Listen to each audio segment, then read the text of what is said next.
Hello, thanks for stopping by. I'm Mr. Fide. Again, I am back with my own opinions as I take an amateur's look at Margaret Singer's book, Cults in Our Midst. It has been a few days since I posted a video, so I want to remind everyone that we are on Chapter 8 and discussing cults encroaching into the workplace. We discussed what many people consider to be a Scientology front group called WISE, and going through information about the group, I noticed an eerie similarity to Singer's 6 conditions to thought reform that seem to be listed altogether, more so in other interviews.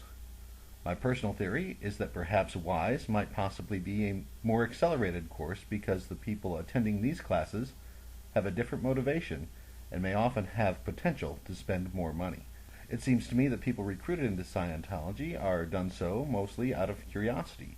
However, the WISE program is aimed at people who are looking to make more money along with the happiness that seems to come with it. The information I have to share in this video was learned from watching another video interviewing this chiropractor and his wife. And as I watched the video, I could not help but notice the 6 conditions or criteria from Chapter 3.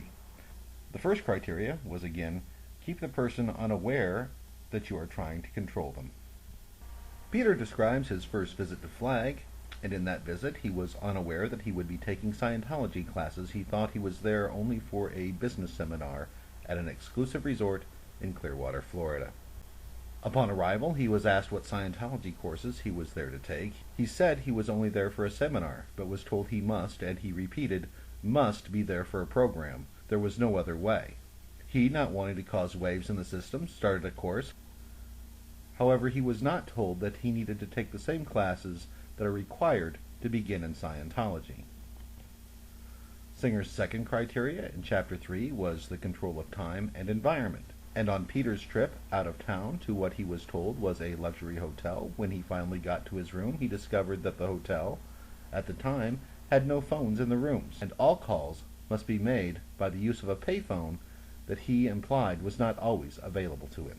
The classes we spoke of never seemed to end. Each completed class would directly lead into another class or section that seemed to bring an end in sight, as if a carrot is being dangled from a stick. Not only did he feel like his time was being controlled, but only having access to a payphone, his wife also felt like her time was being controlled. She, in addition to having a job of her own, would have to wait for his call and adjust her schedule accordingly. During Peter's day, he was led from room to room, as we discussed in Chapter 3, when the undercover reporter investigated Scientology, and he was also not only given a high-pressure sales pitch, as she was, but a continuing string of them, one after another, in his 10 or more hour day. The third criteria, to create a sense of powerlessness, fear, or dependency. As we mentioned before, Peter's wife Abby was dependent on a phone call home once a day, and because of the rigmarole that her husband described, she never knew what type of mood he would be in when he called home. At one point, the frustration became so disorientating and intense that he fell down a flight of stairs. When he landed, he broke a potted plant that seriously cut open his hand. The thing that he remembers most in that experience, that was, although many people were around him, they all seemed to have the same level of confusion he was having. They did not seem to notice or care about his fall. And with his bloody hand and sprained ankle, he had to find his own way to the infirmary.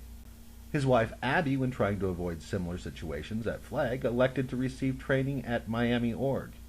And upon her arrival from Georgia, she was told there was a mix-up and that all of her auditors had been sent for more training to Flag, and she would have to fly to Clearwater.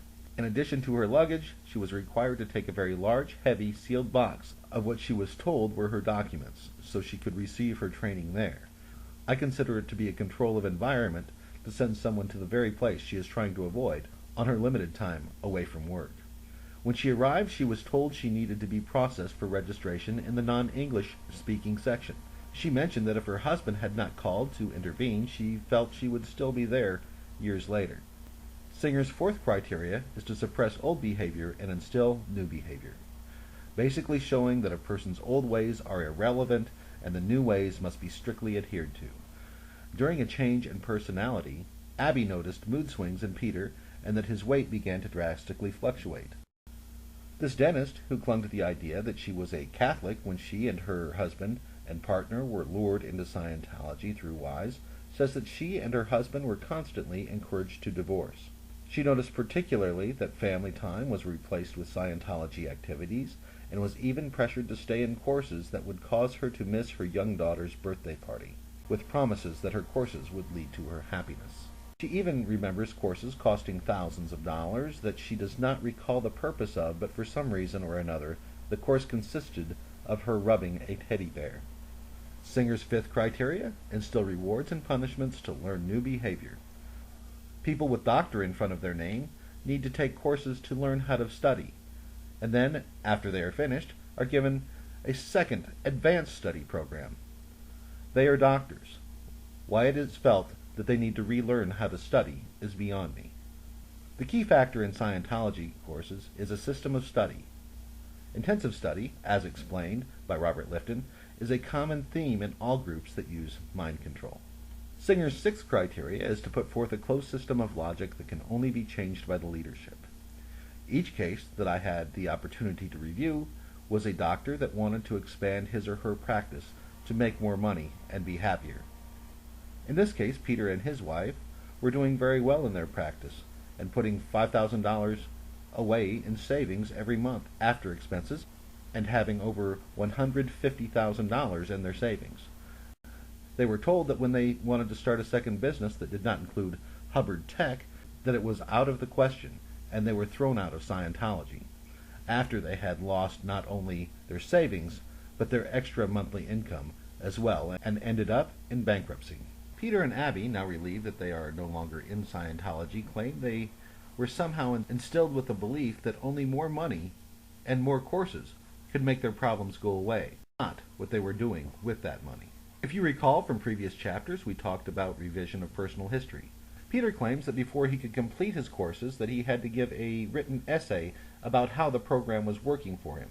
Any thoughts of how the program was not working would result in him having to spend hours of his limited time going to see an ethics officer and possibly pay to take the courses over again. So he quickly learned that it was easier for him to just write down what they wanted him to. And it looks like we are out of time, and I would like to move forward into chapters 9 and 10 that include events of the past and future weeks. Until then, I'm Mr. Fide.